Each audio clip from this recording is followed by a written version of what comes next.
अस्सलामुअलैकुम दोस्तों, मेरा नाम डॉक्टर अली असगर है और आज की इस वीडियो में हम first year physics chapter number 4 syntax book board की एक्सरसाइज के न्यूमेरिकल नंबर 11 को हम समझने जा रहे हैं, जिसका ताल्लुक सर्कुलर मोशन से है।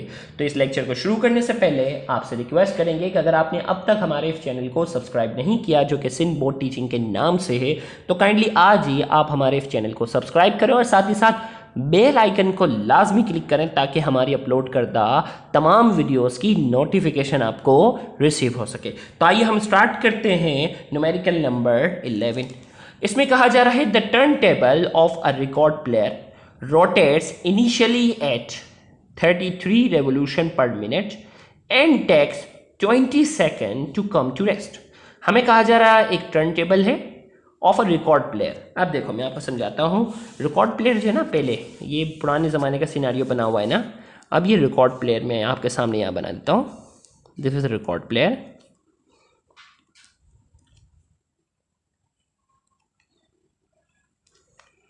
ओके भाई, अब ये रिकॉर्ड प्लेयर जो है ना, ये क्या कर रहा है, इनिशियली 33 रेवोल्यूशन पर मिनट की रफ्तार से मूव कर रहा है। इनिशियली ये रिकॉर्ड प्लेयर है और इसकी इनिशियल एंगुलर वेलोसिटी जो बताई जा रही है वो कितनी है, 33 रेवोल्यूशन पर मिनट। और हमें कहा जा रहा है, देखो पुराने ज़माने में होते थे ना, रील होती थी और उसमें जो रिकॉर्डिंग होती थी ना, साउंड रिकॉर्डिंग, वहाँ इस टाइप का सिनेरियो बना हुआ है। तो यहाँ कहा जा रहा है the turn table of a record player rotates initially at 33 revolution per minute. 33 revolution per minute की रफ्तार से इसकी इनिशियल एंगुलर वेलोसिटी दी गई है और कहा जा रहा है and takes 20 second to come to rest. और क्या होता है, इसको 20 सेकेंड लगते हैं और 20 सेकेंड के बाद, इनिशियल ये 33 रेवोल्यूशन पर मिनट से मूव कर रहा था और 20 सेकेंड के बाद ये रेस्ट में आ गया। हमें कहा जा रहा है ए पार्ट में, हमें क्या कहा जा रहा है ए पार्ट में, what is the angular acceleration of the turntable assuming the acceleration is constant। हमें कहा जा रहा है उसकी एंगुलर एक्सेलरेशन मालूम करके बताओगे। आप सपोज करें कि उसकी एक्सेलरेशन जो है वो क्या है, कांस्टेंट है।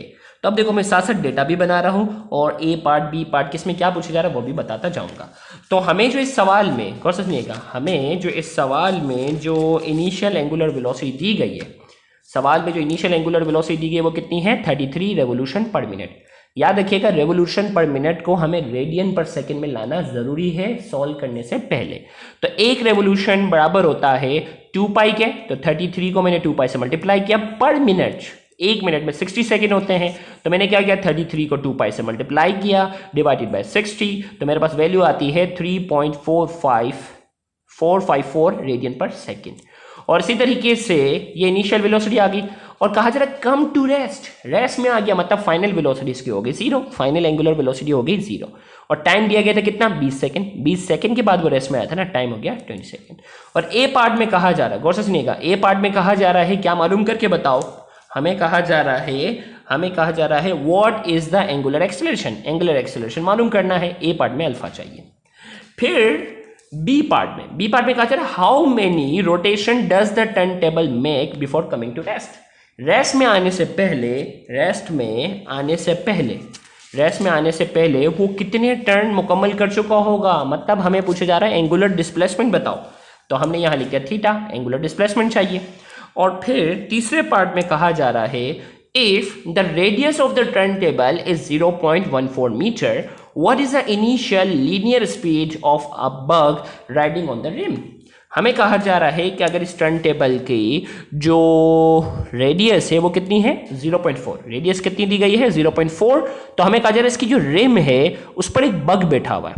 बग एक इंसेक्ट आप कहते हैं, एक बग है जो इसकी रिम पर अगर बैठा हुआ है, तो हमें कहा जा रहा है कि उसकी लीनियर वेलोसिटी क्या होगी, क्योंकि टर्न टेबल ऐसे घूमेगा तो ये सीधा मूव करेगा ना, टर्न टेबल अगर ऐसे मूव करेगा तो वो सीधा मूव करेगा। तो हमें कहा जा रहा है अगर इसकी रेडियस 0.14 मीटर है तो यहाँ इसकी रिम पर जो बग बैठा हुआ है उसकी इनिशियल लीनियर स्पीड क्या होगी। तो यहाँ हमने डेटा में लिखा रेडियस है 0.14 मीटर और हमें कहा जा रहा है इनिशियल लीनियर स्पीड हमें बतानी है।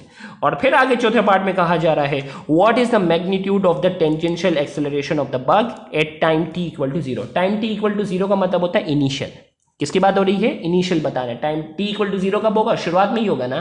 तो हमें कहा जा रहा है कि टेंजेंशियल एक्सेलरेशन भी मालूम करनी है, यानी हमें टेंजेंशियल एक्सेलरेशन भी चाहिए इस सवाल में। तो आइए हम वन बाय वन सारे पार्ट सॉल्व करते हैं। तो सबसे पहला हमारे पास जो है वो ए पार्ट में हमें अल्फा चाहिए था, तो इसमें हमारे पास इनिशियल ओमेगा आई भी है, ओमेगा एफ भी है और टी भी है, हमें अल्फा चाहिए। तो फर्स्ट इक्वेशन ऑफ मोशन जो हमने बनाई थी, ओमेगा एफ बराबर होता है ओमेगा आई प्लस अल्फा टी। याद रहे इस किस्म के न्यूमेरिकल के लिए आपने पहले डेरिवेशन जरूर देख लेना, उसमें डेरिवेशन में सारी चीज़ें बताई होंगी ना, तो फिर ये न्यूमेरिकल आसान लगते हैं। तो फाइनल एंगुलर वेलोसिटी 0 है, इनिशियल 3.454 है, अल्फा हमें मालूम करना है, टी 20 है। अब 3.454 यहाँ पॉजिटिव है, वहाँ जाकर नेगेटिव, 20 यहाँ मल्टीप्लाई है, वहाँ जाकर डिवाइड। तो जब हमने इसको डिवाइड किया तो हमारे पास एंगुलर वेलोसिटी की वैल्यू आ रही है 0.173 रेडियन पर सेकेंड स्क्वायर। ये हमारे पास वैल्यू आ गई। पहला पार्ट सॉल्व। दूसरे पार्ट में कहा जा रहा है कि हमें एंगुलर डिस्प्लेसमेंट चाहिए। तो इसके लिए हमारे पास क्या भाई, अल्फा हम निकाल चुके हैं, इनिशियल और फाइनल वेलोसिटी भी है, तो हमने कौन सी लगाई है, third equation of motion, 2 alpha theta बराबर है omega F square minus omega आई स्क्वायर।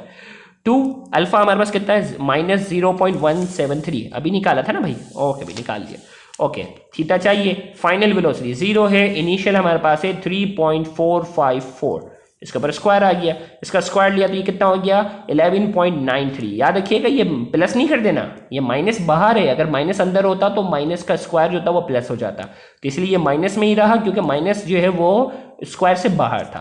तो ये माइनस 11.93 हुआ और इन दोनों को मल्टीप्लाई किया तो ये माइनस 0.346 हुआ, माइनस माइनस से कैंसिल हो गया, 0.346 यहाँ मल्टीप्लाई हो रहा है, वहाँ जाकर डिवाइड। तो 11.93 को जब हमने 0.346 से डिवाइड किया है तो हमारे पास थीटा की वैल्यू आ रही है 34.4 रेडियन। अब यहाँ अगर पेपर में कहते हैं ना एंगुलर वेलोसिटी मालूम करो, एंगुलर डिस्प्लेसमेंट मालूम करो, तो यहाँ तक आंसर सही है, लेकिन टेक्स्ट बुक में जो आपका आंसर दिया हुआ है ना वो रेवोल्यूशन में दिया हुआ है। तो रेडियन को रेवोल्यूशन में लाने के लिए क्या करना होता है, हमें 2 पाई से डिवाइड करना होता है। रेडियन को पेपर में स्पेशली कहे तो रेवोल्यूशन में लाना, वरना रेडियन वाला आंसर एक्सेप्टेबल है। पेपर में रेवोल्यूशन में आंसर चाहिए होगा ना तो स्पेशली कहेगा, तो इसको रेवोल्यूशन में लाने के लिए 2 पाई से डिवाइड किया तो वैल्यू आ गई थीटा की 5.5 रेवोल्यूशन, ये थीटा की वैल्यू आ गई।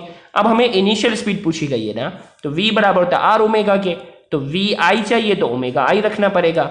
आर की वैल्यू हमें इस सवाल में दी गई थी ना 0.14, तीसरे पार्ट की बात हो रही है 0.14, और इनिशियल हमारे पास थी 3.454, ये इनिशियल एंगुलर वेलोसिटी थी, दोनों को मल्टीप्लाई किया, इनिशियल स्पीड आ गई 0.484 मीटर पर सेकेंड।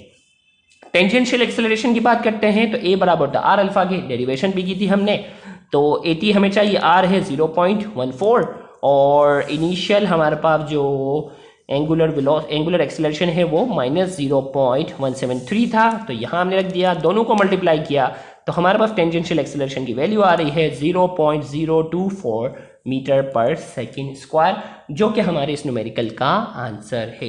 तो यहाँ जाकर हमारा आज का ये न्यूमेरिकल नंबर 11 हमने जो है वो सॉल्व कर लिया। अगर आपको हमारा आज का ये लेक्चर समझ में आया है, पसंद आया है, तो वीडियो को लाजमी लाइक करें और कमेंट में अपना फीडबैक लाजमी दें, और इस वीडियो को ज़्यादा से ज़्यादा शेयर करके अपना हक ज़रूर अदा करें। याद रहे बहुत से ऐसे स्टूडेंट हैं जो गवर्नमेंट कॉलेजेस के बाद एक्सपेंसिव कोचिंग सेंटर्स को अफोर्ड करने की सलाहियत नहीं रखते, तो आपका इन वीडियोज़ को ज़्यादा से ज़्यादा शेयर करना, उन तक पहुँचाना आपके लिए सदका जारिया बन सकता है। Thank you very much. Allah.